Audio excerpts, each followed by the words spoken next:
Welcome to the deep dive. Today we're jumping right in at how advanced emergency medical technicians make critical decisions. Yeah, we've got a bunch of AEMT exam simulations lined up. Basically snapshots of real so they have to choose the right action. Exactly. And our mission today is to, really unpack that thinking process. What guides them when the pressure's on?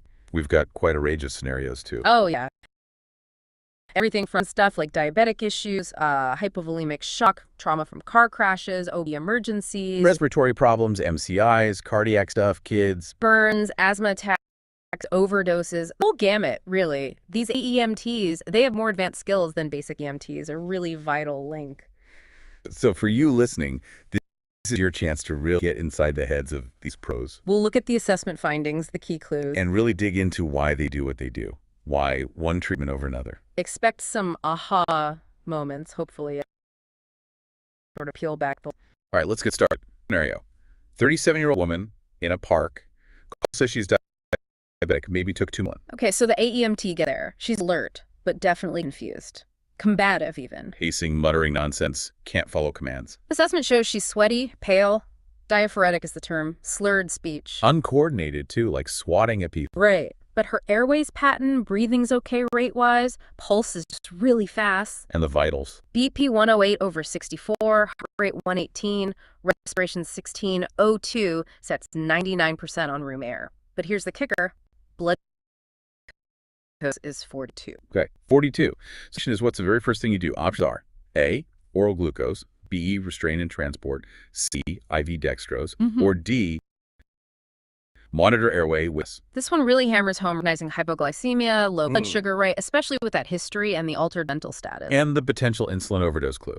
Makes sense. The brain needs sugar and hers is critically low. Exactly, that confusion, combativeness, slurred speech, it's all pointing to that lack of glucose fuel for the brain. So let's think about the other options. Just restraining her doesn't fix the problem. Her brain waiting for ALs. Well, that delay could be harmful. Serious neurological damage is possible if it goes on too long. What about oral glucose? Seems simple. It does, but remember, she's confused, combative, not following commands. Getting her to swallow that gel safely might be tough, could risk aspiration. And it might delay getting sugar into her system reliably. Which leaves 5E dextrose. It's direct, it's fast, gets that glucose right into the bloodstream where it's needed most. Okay, makes sense. Let's move to scenario 2. A 56-year-old guy at home, weak and dizzy. Yeah, he tells the crew he's really bad diarrhea, vomiting for about 24 hours. Feels super weak. Pale, sweaty, diaphoretic again, denies chest pain or shortness of breath.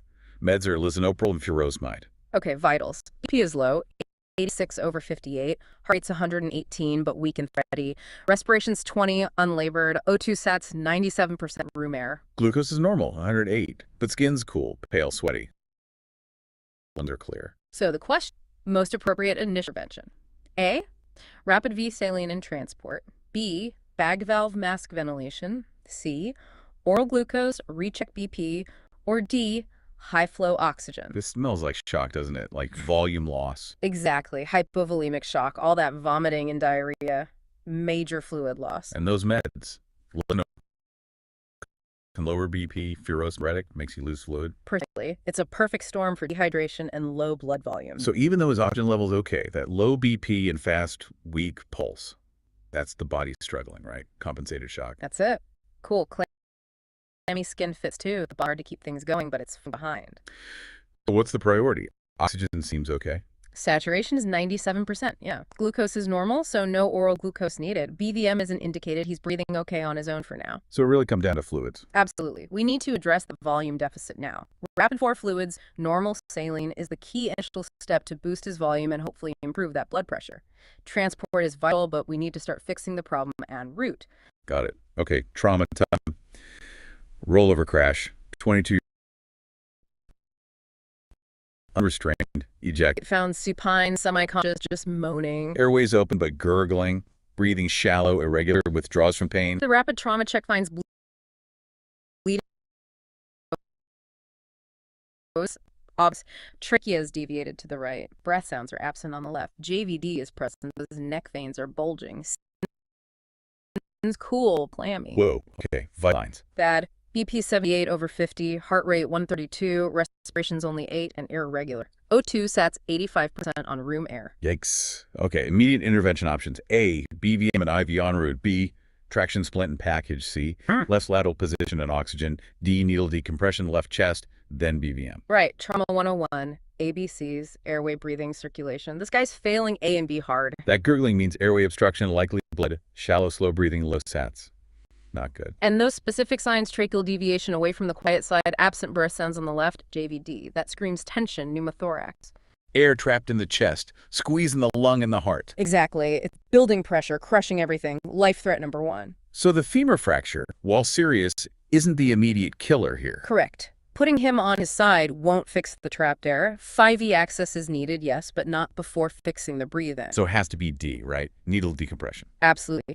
Needle the left chest to let that trapped air escape, relieve the pressure, then immediately assist his breathing with a bag valve mask. Address the immediate life threats first. Okay, makes sense. Let's shift to OB. 29-year-old female, 35 weeks pregnant, severe abdominal pain, vaginal bleeding. She says the pain started suddenly about 30 minutes ago. Constant, intense, describes it as tearing. Moderate dark red. No trauma history, but she's one C-section before. No contractions, no urge to push, baby's not crowning. Vitals are shaky, BP 90 over 58, heart rate 128, respirations 24, sats 96%. Skin's pale, cool, moist. All right, the question. Most likely condition and priority action. Options. A, abruptio placentae O2, monitor transport supine. B, placenta previa left lateral emergent transport. C, uterine rupture, high flow O2, shock treatment, rapid transport. D, preterm labor, prepare for delivery, assist vents. Sudden, severe tearing pain plus bleeding in someone with a prior C-section scar. That's worrying. Placenta previa usually has painless bleeding. Preterm labor has contractions, so it's abruption or uterine rupture. That prior C-section is a major risk factor for the uterus tearing, often along the old scar. And the tearing pain description fits rupture, maybe even better than abruption, plus the vital signs look like shock. It's a very high suspicion. Abruptio placentae is serious too, similar symptoms, but that C-section history really elevates the concern for rupture. So if we suspect uterine rupture, what's the move? Absolute priority is getting her to a hospital that can do immediate surgery, like lights and sirens fast. Okay, so C looks guessed. High flow O2, treat for shock, rapid transport. Yes, supportive care. Keep her warm, maybe fluids if protocols allow. Laying her flat, supine like an A, could worsen BP because the uterus presses on vessels. Left lateral, B, helps blood flow but doesn't fix a rupture. Preparing for delivery, D, is wrong. This needs an OR, not a field delivery. Got it. High rupture drives the rapid transit and supportive care. Okay, next, respiratory distress. 66-year-old male, history of COPD, uses home O2. He's got worsening shortness of breath, came on gradually. AEMT finds him sitting bolt upright, anxious, using 2 to 3 word sentences. Lungs have expiratory wheezes everywhere. NEDS, albuterol, ipratropium, prednisone. Family put him on a non-rebreather at 15 liters per minute. Vitals. BP 148 over 92, heart rate 116, respirations 28, and labored. Sats are only 88%, even on the NRB. Slight glue tint around his lips, skin's cool. Okay, initial intervention options. A, switch to nasal cannula, prepare epi. B, BVM and rapid transport. C, nebulize albuterol with supplemental O2, monitor closely. D, withhold bronchodilators, continue NRB. Right, classic COPD flare-up. He needs bronchodilators to open those airways. Albuterol and ipratropium are the go-to. So nebulized albuterol seems logical, gets the NED right into the lungs. Exactly. Now, the oxygen is tricky with COPD sometimes. Some patients rely on low O2 levels to stimulate breathing, called hypoxic drive. 15 liters via NRB might be too much, potentially suppressing his drive. But his sats are only 88%, so he definitely needs oxygen. He does. So option A, switching to cannula and giving epi isn't standard for COPD.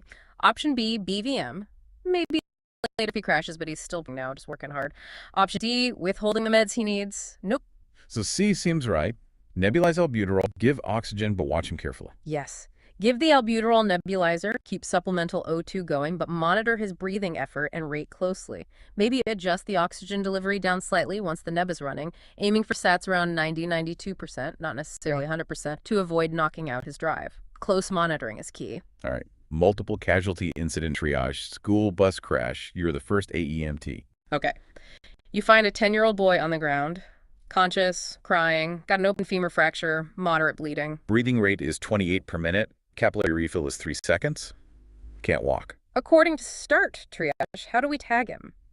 A, minor green, B, delayed yellow, C, immediate red, or D, expectant black? Okay, start. Respiration, perfusion, mental status, RPM. Respiration. 28 was between 10 and 30, so that's okay for now. Right. Next, perfusion. Cap refill is 3 seconds. What's the cutoff? 2 seconds, so 3 seconds means compromised perfusion. Okay. Mental status. Conscious, crying. Likely able to follow commands if asked, even though he can't walk. Can't be green because he can't walk. So let's walk through start. Respiration's okay, under 30. Move to perfusion. Cap refill over 2 seconds. What does that mean? That immediately puts him in the immediate rate category. Compromised perfusion trumps the okay respiratory rate and mental status in this algorithm. So even though he's awake and breathing okay, that poor perfusion, likely from the femur bleed, makes him red. Needs urgent attention. Correct. Immediate it is. Okay, cardiac scenario next. Hardware store, 58-year-old man, chest pain.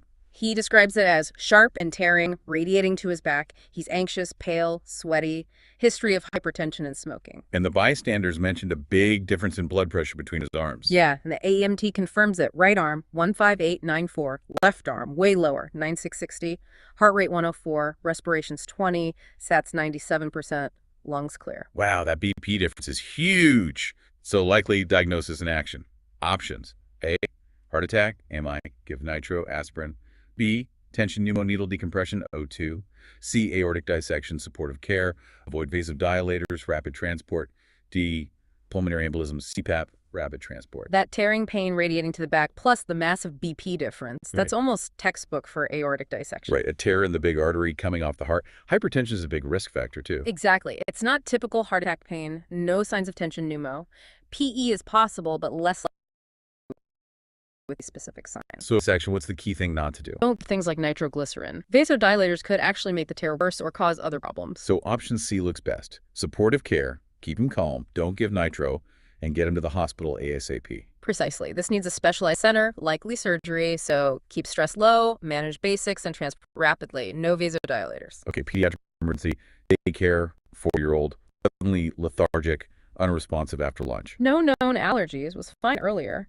Now lying on his side, eyes open but not responding. Intermittent limb twitching. Dried vomit on him. Fruity breath odor. Vitals, BP 8860, heart rate 144, respirations 30 shallow, sats 96% room air, blood glucose 28 milli-GDL, skin pale, cool, sweaty. Critically low glucose. That explains the lethargy, unresponsiveness, maybe even the twitching. The fruity breath could suggest ketones, maybe DKA.